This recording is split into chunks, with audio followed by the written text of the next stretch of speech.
Assalamu alaikum dostlar. Yaxşımısınızlar? Mən Süheybə. Bugün sizlərə Abdurrahim Rozi dadımız yazğan Teklimakan Uyğur Nəşriyyatı nəşr qılğan Bayram Naxşıları degan kitabdan Muallim degan şiirini dikilməsi yaqıb vermə. Muallim.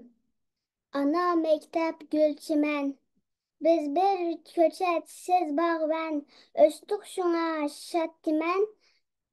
Bizga g'amg'on muallim. Onamizga o'xshaysiz, dadamizga o'xshaysiz.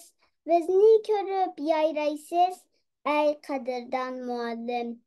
Ulug' sizning nomingiz, yuksak sharaf shoningiz, chunqur bilim koningiz, ey qadrdon muallim.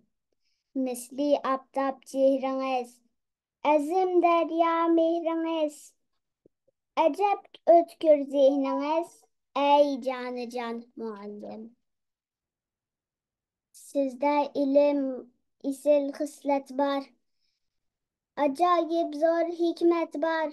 Öçmeydiğen hizmet var. Ey tirişcan muallim. Sabahdaşlar besbeste. Nakşa itip heveste. Sizge çizdik güldeste. Ey pasıban muallim. Mən bu dikilməsini Antil oxutquçum Gülbostan müəllimə bağışlayıram. Xoş.